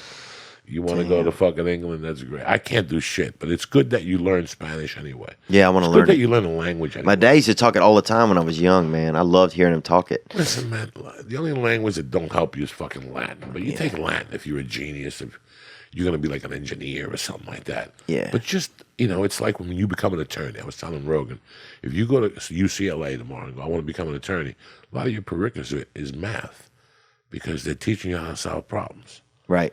So you're going to go, why am I learning all this fucking math for? I'm getting into law. So, yeah, you're a history major, but you're going to have to do a ton of math work because it just adds up to that shit. I don't even know why we got on this. But. No, it's good. I mean, it's like, I think about Latin. Sometimes it helps you just to kind of know words immediately. You know, when I first started out in college, I wanted to do Latin and do all of this shit. And then, like, halfway in, I fucking thought I was going to be, I got a job as a busboy in Tucson, and I thought I was going to be the best fucking busboy in the world. That was my goal at one point. It's like, I'm going to be the best. I'm going to be bussing in fucking London, bussing tables. Like, I had this dream. Like, are you serious? You were a busboy in Tucson? Yeah. Yeah, dude, I used to live, my mom used to live out off of Gulf Links, off like on East Pantano, like way out there on the east side. In Tucson, Arizona? Yeah. Because I went to The college guy kidnapped lives in Tucson. Really? Oh, really? He lives in Tucson. Oh, wow. I call him. You know, it's not a guy Sam Fox. It's not, Fox isn't his name, is it? No, Vela. Because they had a guy, Fox, I used to work for, I could fucking kidnap that dude, but he was also kind of cool, too. Tucson used to have one of the craziest comedy rooms of all time. It was called Bugsy's. Yeah? On Tuesday nights, you had to give him a bug to get in. Yeah. A real bug? A bug. Rudy Moreno used to book the room. If you showed up with a bug, they let you in for free. Oh, dude. Oh, my God. The guy that ran the place had to weigh 900 pounds. He had like 8 necks, but he had cocaine that would make you go fucking blind. That was all cortisol in his neck from doing coke. It was hilarious. He had the best coke in the world. I love that. It was $150 for the night, and there was 3 comics. We all got paid the same. Mm-hmm. Guess who I remember going down there with, like my second or third time, and he got the virginized. Mencia. Fluffy. Really? That's how young Gabriel was. Wow. We took him down there one time, and he came back. He was pale. I was like, man, I got my dick sucked. He was like 18, hanging out with Uncle Joey and shit. That's when Southwest used to have the seats that would face you. Oh, yeah. Remember those? That was so much fun. What happened to that? Well, I'll tell you what happened. I went to Chicago like in 2001, and that's when the breath strips were out with the THC. Oh, yeah. So they would stick together. And one day I ate a breath strip, and I thought it was one, but it was like 9 of them. Mm-hmm. And I got on that plane. That's when they had a direct flight from Chicago to Burbank. Mm. Did you know that one time? Southwest had I'm lying to you. It went from Burbank to Vegas to Chicago. So you could work a club on the south side. It wouldn't land at the main Chicago airport. It would land Midway. Yeah. So you could go from Burbank. What the fuck story was I going to tell you? Southwest, you're going to go there. Gabriel, you said Gabriel. So, you took one. On the way took back, 9. That could be your next special. I took one. Like, it was 9. It was like me, Gabe. I'll never forget. It was like me, Gabe, Martin Moreno. It had to be like 8 comics he brought in for this little festival. Yeah. This club's not even open no more. It was on the south side. Tremendous, across from the White Castle, next to a Steak and Shake. We used to get fucking stoned. And I remember getting on the plane and eating the edible. And it was me, like Martin and Gabriel, and we were sitting across from 3 like old women. And all of a sudden the edible started hitting me, right? Mm-hmm. And I'm 380. I'm fucking huge at the time. Really? That must have been miserable. Oh, I had to be 380, Dude, I can't. You went to jail and you had to live in that body? That's fucking Listen, 2 sentences. No, when I went to jail, I was in good shape. Yeah. It was this is like 10 years ago, 15, and I'll never forget taking my shirt off. And the sweat was pouring down me, and these little old ladies were just looking at the floor, and there I am fucking sweating. Another time I went to Delta on a red eye, and I took an edible, but I got so hungry I ate a pack of cinnamon certs, and that's a mistake, dog. Don't ever eat a pack of cinnamon certs, the whole thing. Cinnamon makes you sweat like a motherfucker. Really? Dog, I started sweating on the plane. There was a little gay guy next to me, and he had like little lenses, and he was asleep. You know how gay people put those little things on their eyes? I had to take my shirt off. There I am in first class with the blanket up to my stomach. My tits are out. Yeah. You could feel the beads. I remember getting off the plane in Miami the next morning, and my pants were fucking wet. And the waitress, the stewardess, would just walk in the halls, look at me, and give me a water. She knew how fucked up I was. Dude, my buddy and his brother used to get so fucked up on coke in Miami, then they go up to their hotel room, put on diapers, bro, because they kept shitting themselves, and just go back down to the fucking dance floor. Just partying with diapers full of shit, bro, just dancing. And they could dance, bro. I mean, these boys could fucking dance. Well, who wants to dance with somebody who smells like shit? But I think they And you start moving, that shit starts shaking. Dude, I mean, look, bro. Bro, I used to get coked up with a dude. That's what it's like to be, I think they were Latinos for sure. I used to get coked up with a dude that used to put a string on his wrist. Mm-hmm. And the string would go to the doorknob. So if you tried to open the doorknob, his string Bro, I used to get high with some crazy people. Yeah. Dude. I used to get high with his brother, who was bald. And his brother would be talking to you, like we'd be doing coke, like, yeah. And all of a sudden he'd go,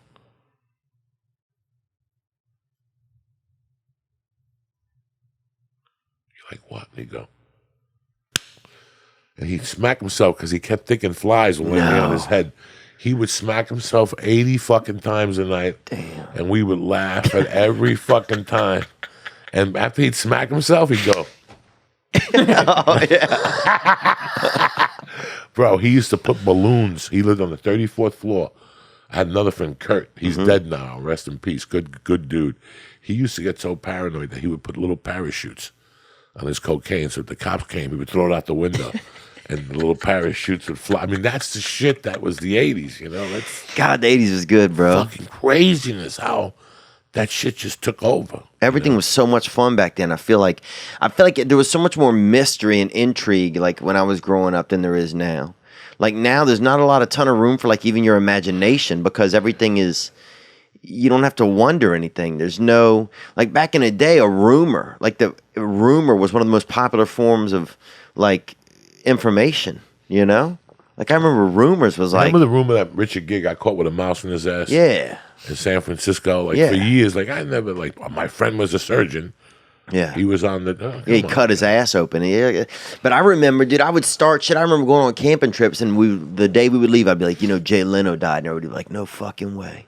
And we'd be out in the woods for a week, and everybody would think that Jay Leno died. And I knew he didn't, dude. And we would have these fucking things, and we'd stay up at night talking about, the Tonight Show and shit like that. And then they get back, and you'd be like, he wasn't dead. And I remember people being like, that's psychotic to do that. Remember when Chuck Liddell was the king of the world? Yeah.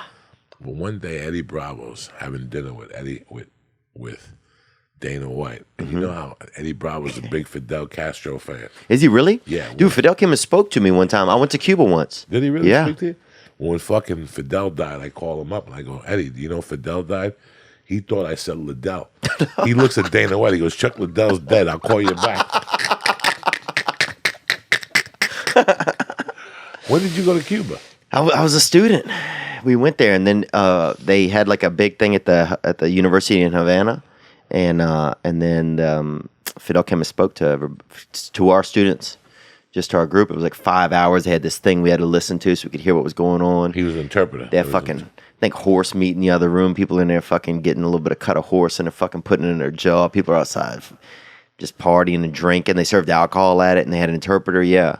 And he just basically just told us how great, basically a lot of numbers about how good Cuba was, It's like literally for 4 hours he spoke. Oh, he wouldn't shut up. It was like giving him a line of coke. Yeah. You could never shut that motherfucker up.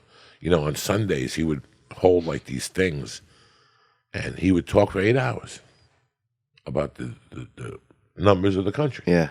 What's going on in Russia, what's going on in the United States. He was very intelligent. Yeah. You'd have to sit there and applaud. Yeah. Oh, really? Yeah, you'd have to sit there and pay attention and applaud. Yeah, the balcony was all cute. Yeah, they'd be watching you and shit to make sure that, It was fun, man. We had so much fun in the city, man. We went to a baseball game. And what else did we do? I remember we were walking around just hanging out, drinking, Havana Club, or whatever, people. What year was this? This is 2002. So just walking around, and so there's some people hanging out in an alley that are kind of dancing and partying a little bit. So we go over there and we think it's like a family. It's like a birthday cake and stuff. So we're singing, cumpleaños. Everybody's having a nice time. We think, we're in a different country. We're celebrating some guy's birthday. Then one of the dudes at the birthday starts eating this lady out. Fucking just, and we're like, this ain't, and we're like, oh, these are escorts. Like we didn't know. We thought it was like a family. And next thing, we're all dancing with these fucking ladies and shit. We think it's like a grandmother and like a fucking birthday party. Next thing you know, one of the guys goes down by the lady's waist a little low and fucking just starts eating her pussy right there. And we're like, what the fuck, bro? Welcome to Cuba. Yeah, this shit is fucking awesome. I was talking to somebody last week. I went to a party and there was boats, and next thing you know, there was a girl fucking a guy in the boat. I didn't know what to do. Get in there. Yeah, jump in or fucking call 911. What the fuck is wrong with you? Yeah. Don't just stand there. Don't just stand there. You're going to stand and let somebody get that dick sucked. At least go and put a finger in their ass. Yeah, dude. Work it. At least cheer for them, My buddy. We got some calls and stuff that came in. Joe, you mind if we jump to a couple of them? We got some calls and questions that came in. Let's hit some of the let's hit some fan lines that came in. These are some LiveRaise fan lines that came in. Hey guys, Luke here, contacting you from Spain. Joey, how do you reckon Theo would handle himself in the streets of New Jersey when you were growing up? How do you think he'd do? I'm not saying he's a pussy or anything, but he doesn't seem to be dealing with those putters over firing the kid very well. What was the question? He said, how do you think Theo would do in the streets of New Jersey when you were growing up? And you can be honest. Perfectly, because you had a sense of humor. Oh, wow. You either had to be tough or you had to be funny. I wasn't tough, but I was funny. Yeah. And I had heart and balls, and I could steal, so they left me alone. I think I could definitely check at least 3 of those boxes. You can make somebody laugh. Yeah, people love that. People love that shit. Dude, that's one of the things that always I feel like acclimated, like when it was easy for me to acclimate sometimes around black culture in my area because, a lot of us were on the same kind of financial level. They had more like generational, deficit, I think, because just, generation after generation of being black in the South was like really Very tough. Very just tough. Very tough being black anywhere. Like when I came from Cuba, I learned about... Did they have black people there? In Cuba? Yeah. That's where black people were invented. Oh, wow. Look at half of Cuba. Half of them were my color. Yeah, they got that and more... the other half, they look like Julius Erving. Yeah. because they were brought over with the slaves and then it mixed into the culture. Yeah. When you're Cuban, when you take a DNA test, you're not going to like the results. If you're white, you're not really going to like the results. But I know the results because I grew up there. I know the people. My mom was like you, but her brother has kinky hair and it's like cat blood. Yeah. Like I have 2 cats that are Siamese. They're brothers. One looks like a Siamese. The other guy looks like a leopard. Because every 8 generations, that leopard blood comes out with the spots and shit. Wow. My sister, same mother, same father. My sister's dark. Really? Yeah, my sister's dark. Oh, that's dark. beautiful. That's my cool. Cousins, they have the band in Cuba. Emi and Eki Alfonso. Emi, the sister, is dark. Eki, who's on Anthony Bourdain when he goes to Cuba because he owns the bar, the Factoria, he's light-skinned. So now, Cubans are very racist. Are they really? Oh. And is it against the skin tone or is it against... It's against the skin tone. That's why if you watch, if you ever go on Netflix, there's a show called Celia, about Celia Cruz. It's brilliant because it shows you Cuba in the 40s, like when they told her, you're a little too dark to be singing. Wow. And then she started singing, and the guy was like, whoa, wait a second. They're like, we're a little too white to be listening. Yeah. It's really interesting when you watch that show about how the homosexuality, that shit didn't fly in Cuba. Oh, wow, yeah. But they have the best homos of all time. Oh, that's what I'm saying. They have the best gay guys of all time. But it didn't fly. Like, they killed the brother. They never let you know what happened to her brother, but they killed him. And I know as a kid, I had an uncle that would tell me that if you were gay in Cuba, your parents would take you shark fishing and throw you off the boat. Like, Cuba's a rough fucking place. Like, I've met Cubans in Pasadena that I brought Cuban music to their house, and they're like, take it off. Because they can't handle it. They know they have the black blood in them. They don't want to be reminded. Oh, wow. Me, I use it to my advantage. Yeah. It's who I am, If it wasn't for Richard Pryor, I wouldn't be here. If it wasn't for Julius Erving, I wouldn't be here. If it wasn't for Red Fox, I wouldn't be here. If it wasn't for Al Green, I wouldn't be here. These are all part of people who make my comedy up. Right. Straight up gangster, Yeah. Julius Erving is what I do on stage. I take it to the hoop. We ain't got no time to fuck around. We're slam dunking on your fucking ass. I remember you told me there's a great, and I watched it too, there's a great all-star game where him and Pistol Pete played together. Pistol Pete was the best. That was my dog. That was when he played black. Yeah. That was the thing. Pistol Pete. Yeah, he was the first white guy to play black. That played black with a white mind, but black dribbling. And he wasn't fast. I mean, he could ask him. Look up. He run the 40 in 2 days. Yeah. Took him 2 days to run he had to the bring 40. lunch.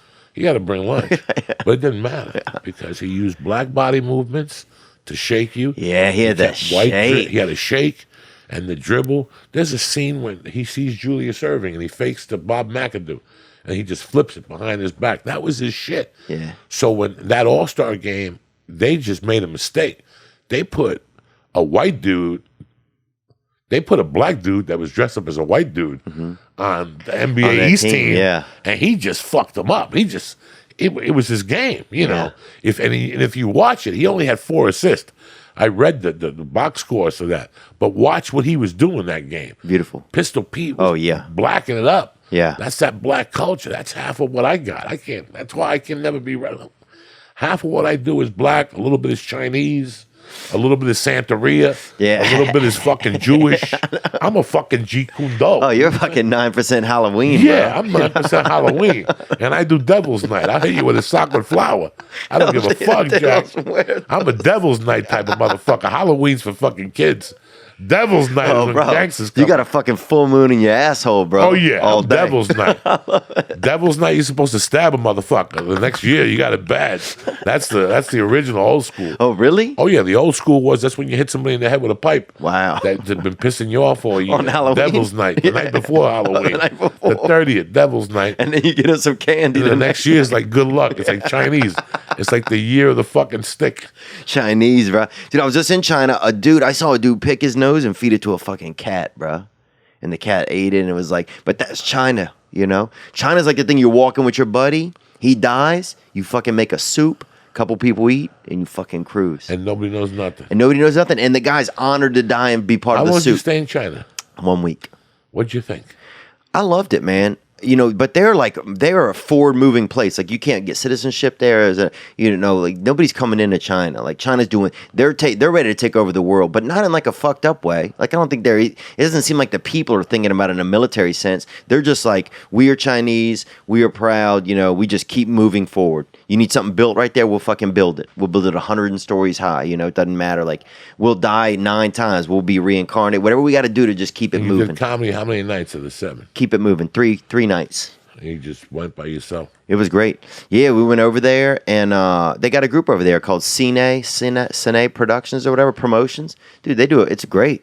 They flew me first class, put me up. Oh, bro, beautiful places. I never even stayed. Dude, some of the hotels, fucking places were so expensive, I couldn't even sleep, you know? Like $600. I'm not fucking... I'll stay awake and watch the money go by, you know? At least enjoy the walk around the room. This thing's $600 a fucking night, you know?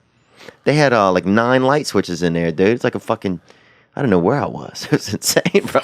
You could spend 40 minutes just fucking turning on all the lights. It's fucking crazy what we do for a living. It is, man. It gets really interesting. Let's take another couple calls if you don't mind. I got a piece, so we'll take one more and we'll get the fuck out of here. You got it. Let's do it. Suggestions I can give my start. Joey. What's some good advice or some suggestions I can give my wife for her first psychedelic trip? Appreciate it, man. Love you guys. Whoa. Is that guy living in an aquarium? You see that fucking guy right there? First thing for a psychedelic trip is... For his wife. For his wife. Just make it easy for her, but then fuck with her once she's high.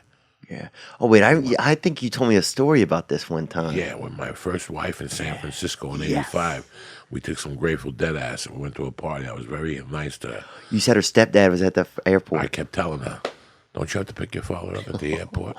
And she's like, let's go. And then she'd go, what time is he coming in? I mean, I had this poor girl going. Then there was a poster of Bruce Lee on the wall. Oh. And I kept going, looking at Bruce Lee going, don't say nothing to her. Oh, no, come on, bro. Don't say nothing to her. She can't handle it. Oh, come on. She would look at me like, what's he saying? I don't know. Don't listen to him.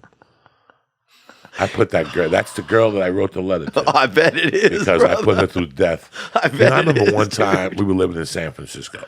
I was living in the Haight-Ashbury, and I was just a professional thief in the daytime. I bartended 2 nights a week at Rockin' Robin's. Yeah. But there was all these Cuban refugees that sold nickel bags, and I was the interpreter.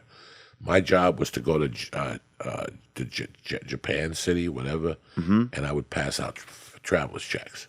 So they would bring me stolen traveler's checks, and they couldn't do it because they were Cuban. They didn't know the language. Right. I would take a $50 traveler's check, pay something $4, and then they give me 46 and change. Oh, wow.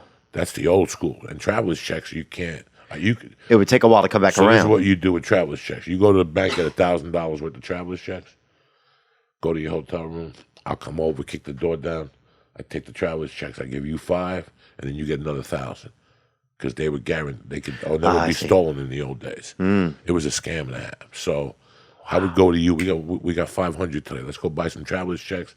You have to file a police report, but then they'll give you. It was a lot easier in '85 than what it is now. Now they probably you got to go give a finger test and see DNA and But back then, there was no American Express traveler's checks. Yeah, I remember hearing about this on television. But I'll never forget one night, we were at this Cuban dude's house, and we were snorting coke, and she was sitting there with me, and this Cuban dude goes, "Not for nothing, but your wife doesn't say much." I go, "She's deaf." She wasn't deaf. She just didn't speak Spanish. Oh, yeah. So the guy looks at me and goes, he's all coked up. He's like, "I don't know if you know this. I work with deaf people in Cuba," right? Right? So she's like, I'm like, "Talk to her in deaf language." And he's like, Deaf and he's doing all these noises and shit. And all of a sudden she's like looking at me, and she goes, "What do I do?" And I go, "Just throw some hand signals and fuck with him." And she's like, and all of a sudden he looks at me and goes, "I never studied that language." Fucking.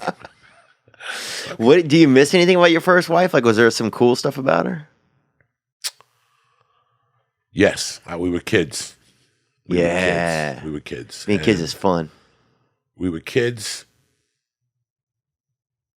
We were in love, you know. Yeah, that kid love, that young love. It's like 21, 22. Yeah. But it just went somewhere.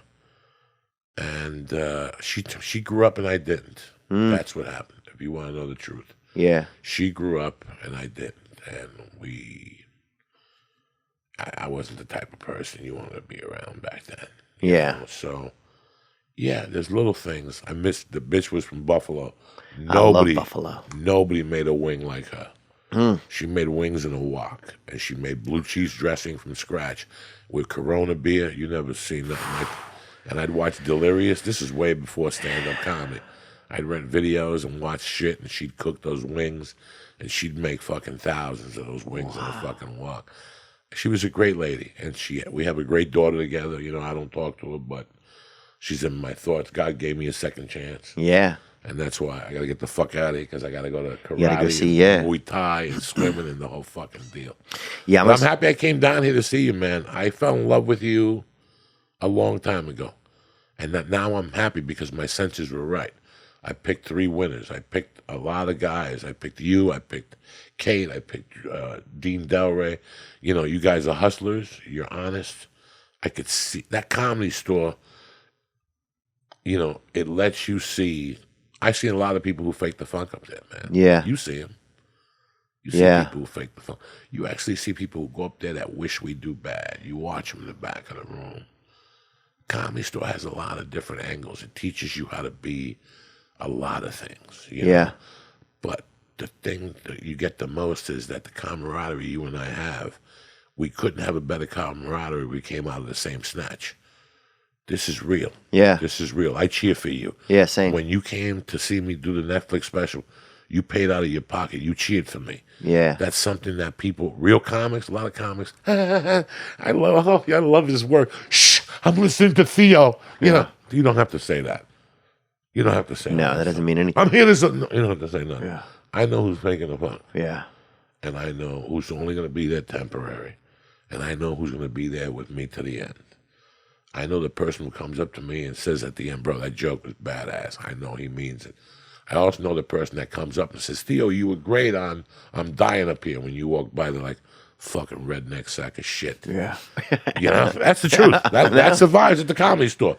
You were great in that. And when you walk by, he's a fucking piece of shit. He probably blew somebody, fucking half a fag. That's the other angle of it. So you have to learn how to deal with all that, be a comic, and remember, be the biggest thing. I'm a man. Before I became a comic, this, that, a felon, we're men, and we got to act like fucking men. Yeah, I think that's one thing that that you don't even, you kind of covertly, like, you know, I think you infuse that, like, you know, even just hearing you tell your stories, knowing, you know, recognizing you got a second chance with some stuff, with some family stuff, and like, you know, that stuff is like, you know, low key, like inspiring, you know, because, you know, yes, you know, for me personally, you know, I live in some of those worlds and I just feel, you know, scared and nervous, but, you know, I do know you always make me feel like I have a friend and that I have somebody that cares, and like, you know, if I'm friends with you to the end of my life, man, I would be honored, you know? No, listen, man, God took away my family, but he showed me the gift of friendship. Yeah. And the gift of friendship is beautiful.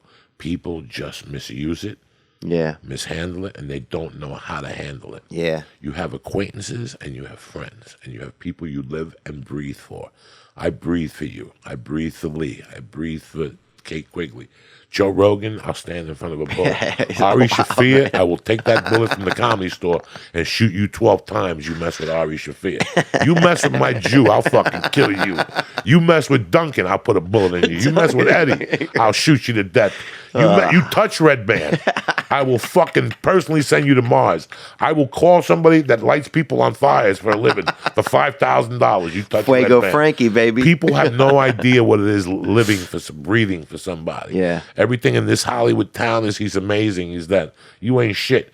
That's why when the shit turns, look at now. So somebody accuses Theo of something, and I gotta hate Theo. No, that's not how it works. I know Theo 20 years. I'm gonna back Theo. Right. If something happens to me and an agent fires me, and I'm with that agency, and I would fire that agent. Yeah. Because they don't back their people. Right. That's what we don't have anymore. Yeah. Did he really touch your pussy? Prove it, and I'm still with him. Yeah. What the fuck are you talking about? Yeah. But we live in a society out here that we don't have nothing. We only have friends as hot as our career gets. If we get hot, then they talk to you. I don't want you to talk to me. I want you to talk to me when I was broke. Yeah. Those are the people I talk to today. The people that were my friends when I would go up to the Comedy Store and go, Theo, let me $3 so I could get a gram of Coke. I got 17. If you give me 3, I get a 20. I'd give you 3 forever, man. I love you. Thank you love for you too, having me man. down here.